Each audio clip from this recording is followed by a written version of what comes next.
Welcome to Cancer Healthcasts, where science is driving hope. I'm your host, Melissa Harris, and welcome to our second episode in the Cancer Healthcast miniseries. Before we get started, I want to do some quick housekeeping and encourage you to listen to our first episode in the miniseries if you haven't already. We spoke with National Cancer Institute's Dr. Steven Rosenberg about new strides in immunotherapy. If you've already listened, I'm excited to bring you the second episode in our miniseries today, which we'll dive into now. As you all probably know, the COVID-19 pandemic has had all sorts of medical impacts across the world, from life or death cases of the virus to ripple effects across the healthcare system. In the cancer space, many people have put off routine screenings, and many cancer patients were afraid to go to the hospital in the midst of the pandemic. NCI and its research community are still trying to understand how the pandemic has impacted cancer prevention, diagnostics, and treatment. And today, we're going to dive into one study that NCI is supporting to examine the impact of COVID-19 infection on patients with cancer. With us to unveil some of the work behind this study is Dr. Larissa Korde, Cancer Therapy Evaluation, Breast Cancer and Melanoma Therapeutics Head at NCI's Division of Cancer Treatment and Diagnostics. She'll go into the challenge of standing up this study at the onset of the pandemic, the different elements of her team's data collection and analysis, and where the study is now that we're over 2 years into the pandemic. Thank you, Dr. Korde, for joining us for our second episode of our Cancer Healthcast mini-series. How are you doing? I'm doing great today. Thank you for having me. You've been leading a study that explains or looks to investigate the intersection of COVID-19 with patients who have cancer. So can you start by going into how this study sort of began and how you got to setting it up? I would love to hear about the process and, any challenges you faced initiating the study amid the onset of the COVID pandemic. Back in March 2020, as the initial data from China was coming out, it became clear that people who have conditions that suppress the immune system have a higher risk of both developing COVID and of having severe disease if they do get COVID. And so that led to an interest in really finding a way to better understand the impact of COVID in cancer patients. And so we at the NCI decided that we would open up essentially a longitudinal cohort study, which is what evolved into the study that we're talking about today, which is NCAPS, the National Cancer Institute Cancer and COVID Patients Study.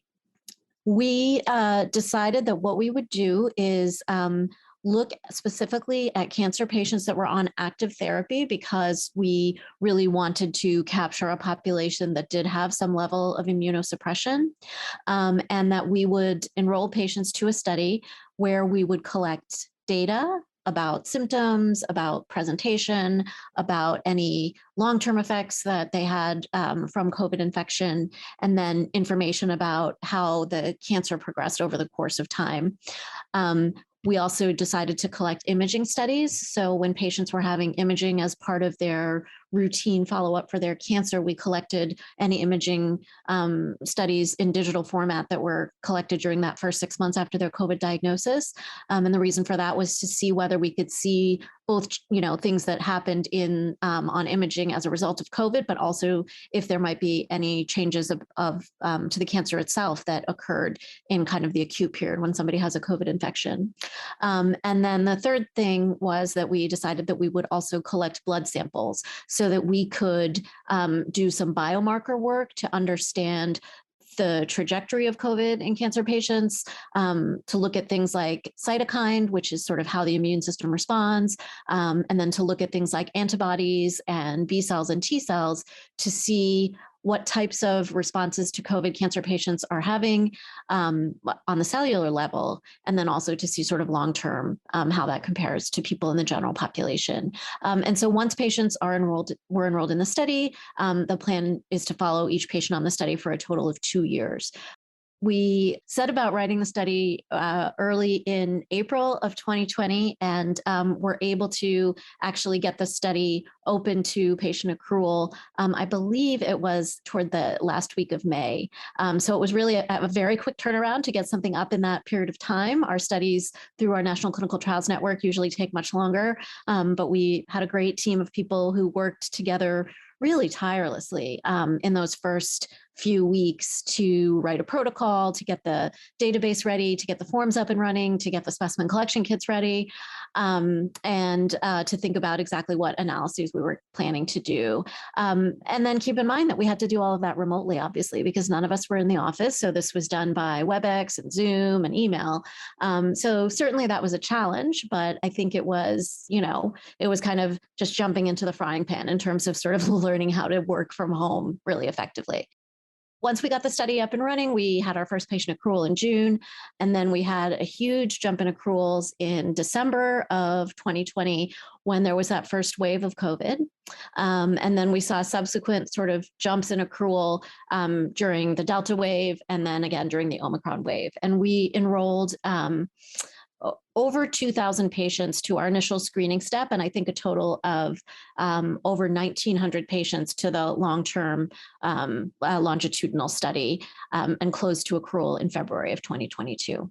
A couple of things that we added after the initial rollout of the study were that we added pediatric patients. So initially it was only open to adult patients, but we also enrolled pediatric patients because we wanted to similarly understand whether there were differences in how COVID presented in pediatrics versus adults, but also in pediatric cancers versus adult cancers. And then we also added a quality of life piece. And then finally, after vaccines became available, we added some additional blood collections so that we could look at responses to vaccine when patients who have had COVID but have cancer and therefore are immunosuppressed did go ahead and get vaccinated, to just sort of see whether their responses to the vaccine were as robust as what we would expect in patients who had a normal immune system. So that's kind of the nutshell. Definitely. It sounds like you had your hands full. And, while the patient accrual had sort of just ended a few months ago, I wanted to see about where the study is at now. It's hitting about its second year mark out of the 3-year window you've set, I believe. So what are some of the findings that you've drawn so far, especially as the pandemic has evolved? We don't have a lot in the way of findings yet because we're just really starting to do the data analyses. So, as we just said, the accrual officially closed as of February 1st, 2020. So we now have all the patients accrued.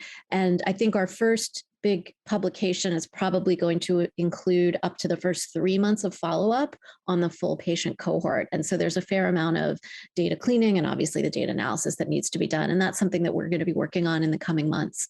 The other thing that we've been doing currently is we have started to send off those biospecimens for analyses. And so we hope to have the first big chunk of those analyses done in the next 6 months.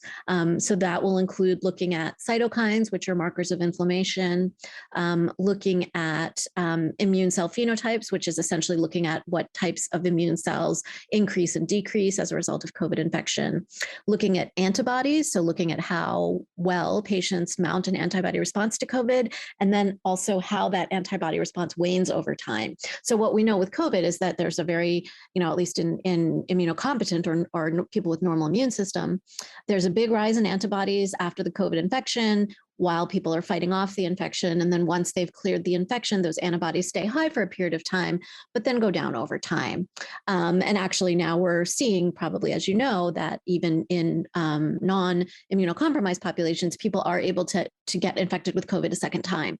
And so that's partly due to that antibodies don't stay around forever, partly due to the fact that the virus is sort of changing over time. And so a response that you had to the kind of alpha variant of the virus might not be the same, might not be able to completely protect you from subsequent variants. And so we want to look at those types of things and see how those might be different in cancer patients. Does their immunity wane quicker? Do they not mount as good an immune response? And, we will be able to look at those in the longitudinal blood samples. And then We are also looking at, so initially in the first about 6 months of the pandemic, there were a fair number of reports of people having issues with blood clots. And so we're looking at some factors that are associated with blood clots and trying to see whether there are abnormalities in those in the initial period after a COVID diagnosis. And then if there are, how long those last and whether that's different in cancer patients than it will be in what's been described in the literature for non-cancer patients. Definitely. It sounds like, again, that is just such a busy time, but so fascinating to see how you're collecting data and just seeing the process happen.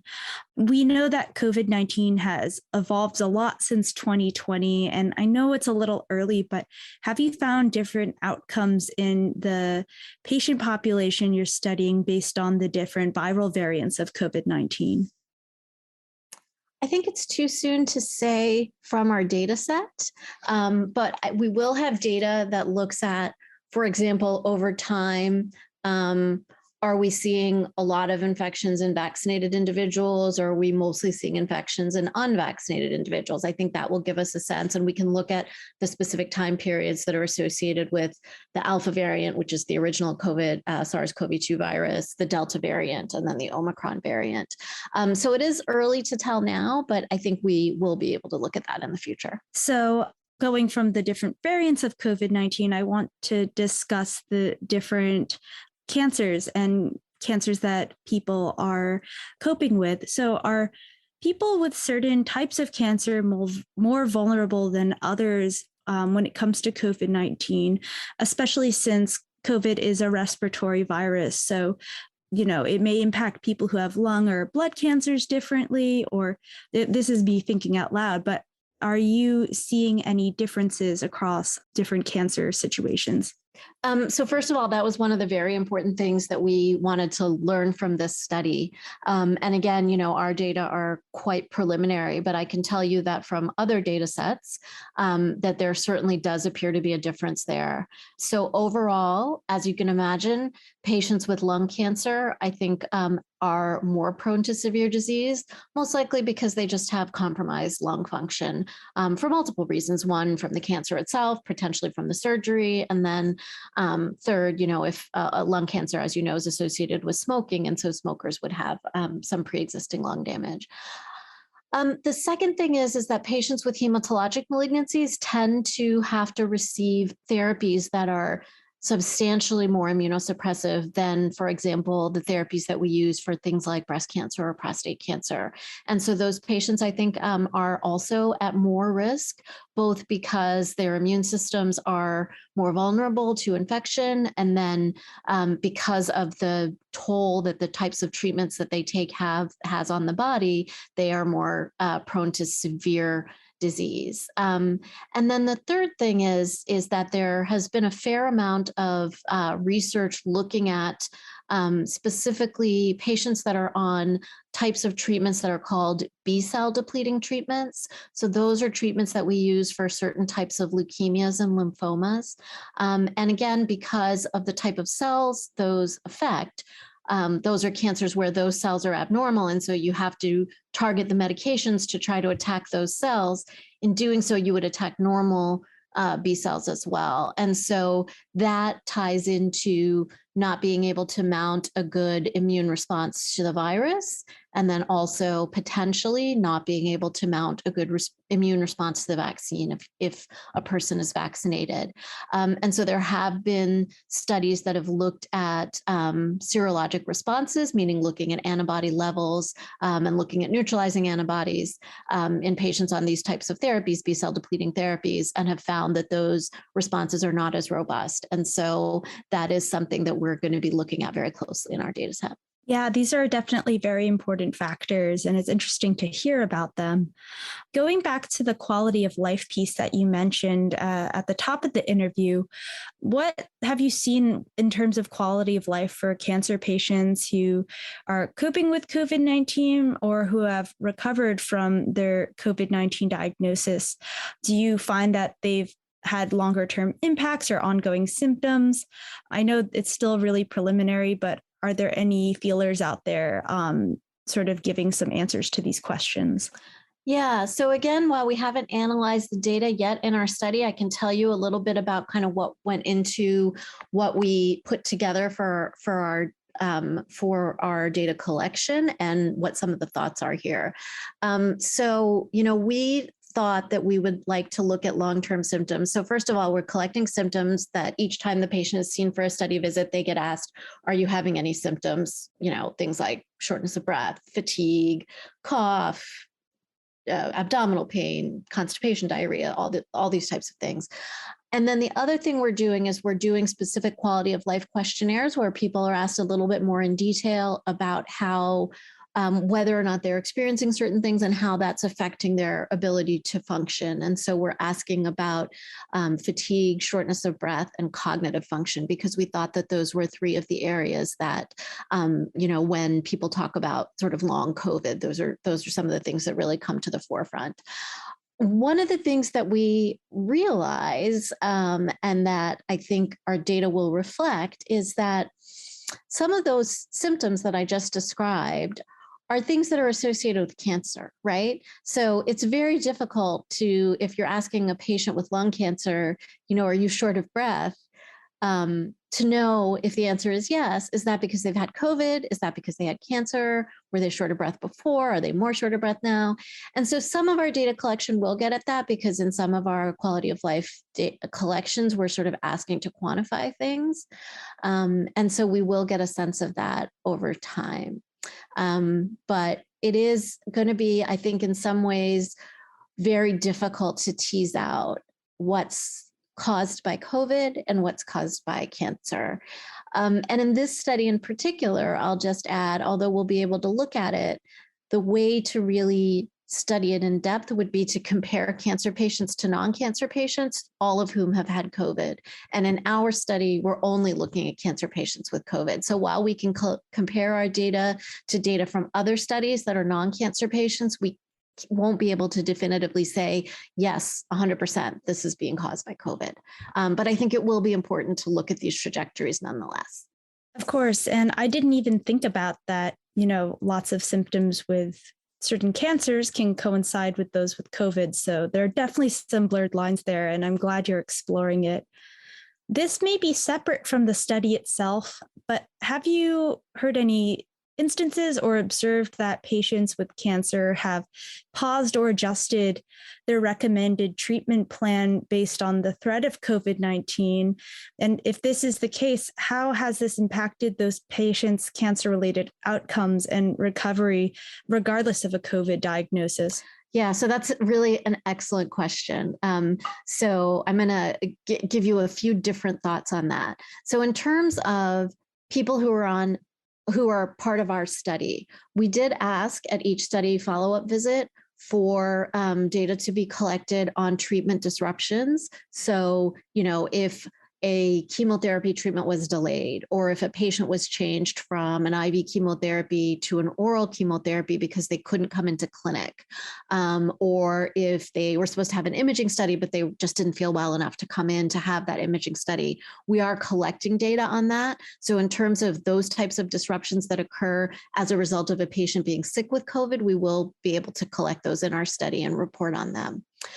The other piece, though, of what you asked me is it possible that people are, for example, delaying cancer screening because of fear of coming to the hospital during a pandemic, right? And I think that there is emerging data now that indeed occurred. One piece of that was that people were afraid to come to the hospital. One piece of it is that actually hospitals weren't taking patients to do these very quote unquote routine things. So hospitals had to divert all their resources to taking care of very sick patients. They may have shut down their radiology units to doing things like mammograms, right? And so that definitely occurred. The other thing that happened early in the pandemic was that surgeries that are considered quote unquote elective or non-emergent were delayed. So in time periods where there were really high rates of hospitalization for COVID and hospital resources had to be shifted to just take care of those patients, surgeries that weren't emergency surgeries or didn't sort of weren't being done to avoid a life-threatening complication were sometimes delayed. And so those delays and delays in diagnosis of cancer, I think in the long run will absolutely have effects on the outcomes of cancers in those patients. And that's something that we're going to have to contend with. That's something that our medical system is going to have to contend with. Hospitals were between a rock and a hard place, right? There's only so much resources to go around at a particular time. And so I think everybody did the best they could. And things are much more open now, and there's a fair amount of catch up happening right now. But I think we did see, I treat breast cancer patients. And so we did see over the course of kind of this year that there were a fair number of patients coming in that had a cancer that probably was there for a while, but they missed, one or maybe even two cancer screenings because of the pandemic. And so, that's definitely that is one of the sort of hidden consequences of this period of time, this pandemic. Yeah, I definitely understand that. And, I myself was guilty of putting off any sort of routine things, whether it's going to the dentist or seeing my primary care physician amid COVID-19. So I could only imagine what it was like for everyone else as well. Going back to the study, you have, as you mentioned before, about another year slated ahead. So what will this last year of the study look like, and how do you anticipate it going since you have your patients all lined up participating in the study and all of the kind of metrics that you're looking for ready to collect? Yeah, so I think the next year is really going to be about data analysis and completing the data collection. So we have actually, our first few patients that came onto the study are that, we're starting to have patients complete their 2 years of follow-up and go off the study. So that will all be completed by February of 23, the full data collection. And then ongoing over the course of this year will be the analysis of the clinical data, analysis of the imaging data, and analysis of the biomarker data. So we're hoping to be able to put some of this information out really over the course of the next year, and maybe even more than that. Fantastic. And, just wrapping things up here, what would you say are some of the lessons learned from the pandemic regarding cancer treatment and diagnostics? In many ways, we're kind of overcoming COVID. I know we're definitely not out of the woods yet, but what should some listeners take away to prevent and treat cancer while they're still maybe dealing with fears of COVID-19? Yeah, that's an excellent question. So I think I have a couple of take-home messages here. The first one would be that we know from our study, but also from other studies, that patients with cancer do have a higher risk of developing severe disease if they have COVID. So I would just encourage people who are living with cancer to be cognizant of that and make sure that they're continuing to follow public health recommendations for vaccinations, boosters, masking, and distancing. And because cancer patients sometimes, even with all those measures, can't mount a good immune response, those things are just as important for their close contacts and family members. And so if a patient can't mount a good immune response to the vaccine, but all their family members are vaccinated, then their family members have less of a chance of bringing COVID home to them. So I think that vigilance is still really, really important. That's sort of one message, I think, for patients. In terms of sort of a broader kind of lessons learned from the past 2 years, I think in clinical trials, we had to learn how to be flexible. And it's going to be really important that even when we don't have this virus to deal with, that we maintain some of those flexibilities. So for things like clinical trials, that could be things like being able to obtain informed consent from a patient remotely. It could mean patients being able to do some of their study-related visits from home, even some of their cancer care visits from home. We found that, we normally, for patients on chemotherapy, had them coming into the clinic every so often just to check in, have their blood work, make sure everything was okay. And some of that can be done by telehealth. And so I think just learning how to be flexible, incorporating the technologies that we've been using for the past 2 years into good medical care, and, really working on sort of recovering the things that we've lost over the past 2 years. I think that's a really fantastic way of wrapping up what people should be doing, and also how NCI as an organization is also trying to remain agile and, as you said, flexible to continue doing the work it does, regardless of what kinds of challenges, whether it's, a pandemic or otherwise, are coming your way. So thank you so much, Dr. Korde, for, sharing a little bit about your study and also these key pieces of information about COVID-19 and cancer. Thank you so much for having me. Thank you for listening. Keep up with Cancer Healthcasts with our Healthcast show at govciomedia.com or wherever you get your podcasts. We'll release episodes in this mini-series the last Tuesday of every month. I'll see you next time.